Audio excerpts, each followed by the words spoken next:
આદિવાસીના બે યુવકોને મારવાનો આક્ષેપ વડોદરાના કરજણના ધારાસભ્યના પુત્ર ઉપર લગાવવામાં આવ્યો છે। આ સમગ્ર મામલે આજે વિગતે વાત કરવી છે, કારણ કે હવે આમ આદમી પાર્ટીના નેતાઓ છે એ લોકો પણ હોસ્પિટલ પહોંચી રહ્યા છે અને આ સમગ્ર મામલે મોટા ખુલાસા પણ થયા છે। આખો વિષય શું છે તેની વાત આ વિડીયોમાં। નમસ્કાર, હું હંસિની અને તમે જોઈ રહ્યા છો નિર્ભય ન્યૂઝ।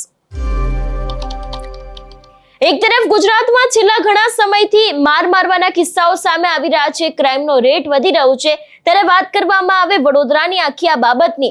વડોદરાના કરજણના ધારાસભ્ય અક્ષય પટેલના પુત્ર ઋષિ પટેલ અને તેના સાથીદારોએ પોતાના જ ટ્રક ડ્રાઈવર તરીકે કામ કરતા બે નિર્દોષ આદિવાસી શ્રમિકોને ઓફિસમાં બંધક બનાવીને ઊંધા લટકાવીને અમાનુષી રીતે મારવાનો ગંભીર આરોપ મૂકવામાં આવ્યો છે। ગંભીર રીતે ઘાયલ થયેલા ડ્રાઈવરને સારવાર અર્થ માટે અત્યારે હાલ રાજપીપળાની સરકારી હોસ્પિટલમાં દાખલ કરવામાં આવ્યા છે। ત્યાંના જે સ્થાનિક લોકો છે ને ત્યાંના જે સ્થાનિક સૂત્રો છે એ લોકોનું એવું માનવું છે કે શિનોર તાલુકાના બકાપુરા ગામમાં આવેલી ઓફિસમાં આ ઘટનાને અંજામ આપવામાં આવ્યો હતો। ભોગ બનેલા ટ્રક ડ્રાઈવર નટવર વસાવા અને અન્ય એક શ્રમિક છે ગિરીશ વસાવા ટ્રકો લઈને ત્યાં પરત ફર્યા હતા અને એ જ સમયે ટ્રક મૂકીને ડ્રાઈવરો કઈ સમજે તે પહેલા ચારેક જેટલા લોકો છે એ લોકોએ ભેગા થઈને તેમના હાથ પગ બાંધી દીધા હતા અને ત્યારબાદ બંને શ્રમિકોને ઊંધા લટકાવીને લાકડીઓ અને પટ્ટા વડે બેરહેમીથી ઢોર મારવામાં આવ્યો હતો। રાજપીપળા સિવિલ હોસ્પિટલમાં ગંભીર રીતે ઘાયલ થયેલા નટવર વસાવાએ સારવાર દરમિયાન એવું પણ ક્યાંક કહ્યું છે કે કોઈ પણ કારણ વગર તેમને આ રીતે અમાનુષી યાતનાઓ આપવામાં આવી છે। નટવર વસાવાનો સીધો જ આક્ષેપ છે કે તેમને મારવામાં કરજણના ધારાસભ્ય અક્ષય પટેલ પુત્ર ઋષિ પટેલ અને તેની સાથે જે બીજા લોકો છે એ લોકો દ્વારા કરવામાં આવ્યું છે ને તે લોકોને લોહી લુહાણ પણ કરી દેવામાં આવ્યા હતા એવી પણ વાત કરવામાં આવી છે। પણ હવે આ સમગ્ર મામલે અત્યારે હાલ મેદાને આવ્યા છે। આપણે જોયું હતું સંદીપ વસાવા તેમના દ્વારા એ હોસ્પિટલ પહોંચ્યા હતા અને એક વિડીયો શેર કરવામાં આવ્યો છે જેમાં એવું પણ લખવામાં આવ્યું છે કે રાજપીપળા સિવિલ હોસ્પિટલ ખાતે ઝઘડિયા તાલુકાના ઇન્દોર ગામના નટવરભાઈ જીવાભાઈ કે જેઓ કરજણના ધારાસભ્ય અક્ષય પટેલના પુત્ર ઋષિ પટેલ અને તેમના માણસો દ્વારા જે ડીઝલ ચોરીનો આરોપ મૂકીને ક્રૂરપૂર્વક મારવામાં આવ્યો હતો તેમાં આગેવાનો સાથે તેમને મુલાકાત કરી હતી અને આરોપીઓ પર એટ્રોસિટી એક્ટ મુજબ ફરિયાદ દાખલ થાય અને કડક કાર્યવાહી થાય તે માટે રજૂઆત કરવામાં આવી છે। સૌથી પહેલા તો જે આમ આદમી પાર્ટીના નેતા સંદીપ વસાવા છે તે હોસ્પિટલ પહોંચ્યા હતા એ દ્રશ્યો ઉપર નજર કરીએ।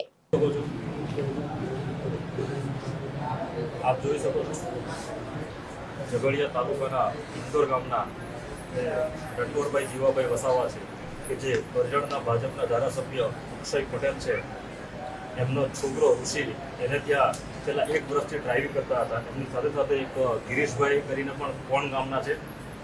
આ બંને જે ડ્રાઇવિંગ કરતા હતા એમાં આ જે અક્ષય પટેલ છે એમએલએ એના પુત્રએ આ લોકો કંઈક યુનિયન બનાવી અને પગાર વધારવાની માંગ કરતા હતા। એની રીસ રાખીને ગઈકાલે રાતે સાંજે એમને એમના ઓફિસ કાર્યાલય પર બોલાવી બારણા બંધ કરી ગેટ બંધ કરી ઘેરી અને અત્યંત ક્રૂરપૂર્વક એમને મારેલો છે। ત્યારે આજે અમે સમસ્ત આદિવાસી સમાજના આગેવાનો આ જે નટવરભાઈ છે એમની મુલાકાત લેવા માટે રાજપીપળા સિવિલ હોસ્પિટલે આવ્યા છે। આટલી બધી ઘટના ઘટી ગઈ પરંતુ હજુ પણ પોલીસ આ બાબતને લઈને ગંભીર નથી। કોઈ પણ પોલીસ અધિકારી અહીંયા જોવા સુદ્ધા નથી આવ્યો। ત્યારે સવાલ એ થાય છે કે શું આ ભાજપના ધારાસભ્યોને શું આવા નિર્દોષ લોકોને મારવાની છૂટ મળી ગઈ છે?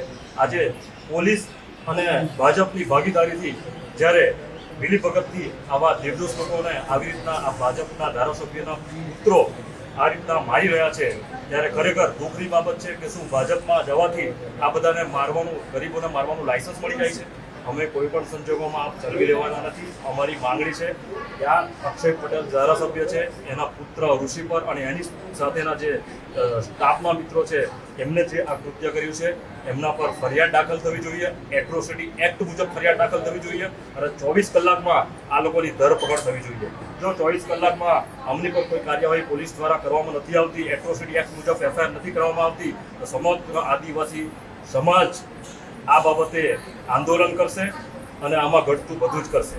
કારણ કે આ એ જ લોકો છે કે જે નર્મદા નદીને ખોતરીને ખાઈ ગયા છે। આજે તમે અક્ષય પટેલનો જે પુત્ર છે ઋષિ, એની દાદાગીરી એટલી બધી વધી ગઈ છે કે 2 મહિના પહેલા પણ ભરૂચ ખાણ ખનીજના અધિકારીઓ સાથે એને દાદાગીરી કરી હતી। ઓવરલોડ ભરેલી જે ગાડીઓ હતી એ રેતીની ગાડીઓ ખાલી કરીને આ લોકો ભાગી ગયા હતા અને અધિકારીઓને પણ દબડાવ્યા હતા। ત્યાર પછી ગયા વર્ષે નાના વાસણાના સરપંચ સાથે પણ આ લોકોએ ઝઘડો કર્યો હતો, એમના એ બાબતમાં પણ એમના પર ફરિયાદ થઈ છે. આવી ઘણી બધી ફરિયાદો આ લોકો પર થઈ છે, પરંતુ ભાજપના વોશિંગ મશીનમાં જઈ અને આ લોકો એકદમ ક્લિયર થઈ જાય છે. પરંતુ અમે હવે કોઈ પણ સંજોગોમાં સાથી લેવાના નથી. આના માટે અમે રાજકીય આગેવાનો જે સમાજના છે એમને પણ આહવાન કરીએ છીએ કે આવો બધા આપણે આપણા સમાજ સાથે ક્યાં સુધી આવી દુર્દશા આપણે સહન કરતા રહીશું. હવે આપણે સહેવાનું નથી. જો 24 કલાકમાં ગિરીશભાઈ અને આ જે આપણા નટવરભાઈ છે એમને ન્યાય નહીં મળે તો આ સમગ્ર આદિવાસી સમાજને અમે આહવાન કરીએ છીએ કે આવો બધા એક થાવ અને આ જે ગુનેગારો છે ભાજપના એમને જેલના પાછળ ધકેલવા માટે આપણે બનતા બધા જ પ્રયત્નો કરીએ, જેથી આવનાર દિવસોમાં બીજો કોઈ આદિવાસી યુવાન કે આદિવાસી ભાઈ આવી ઘટનાનો ભોગ ન બને. જય જોહાર, જય આદિવાસી. હવે જોવાનું એ રહેશે કે જે રીતે અહીંયા ધારાસભ્યના પુત્ર ઉપર આક્ષેપો મૂકવામાં આવ્યા છે ને આ સમગ્ર મામલે હવે કયા ખુલાસા થાય છે.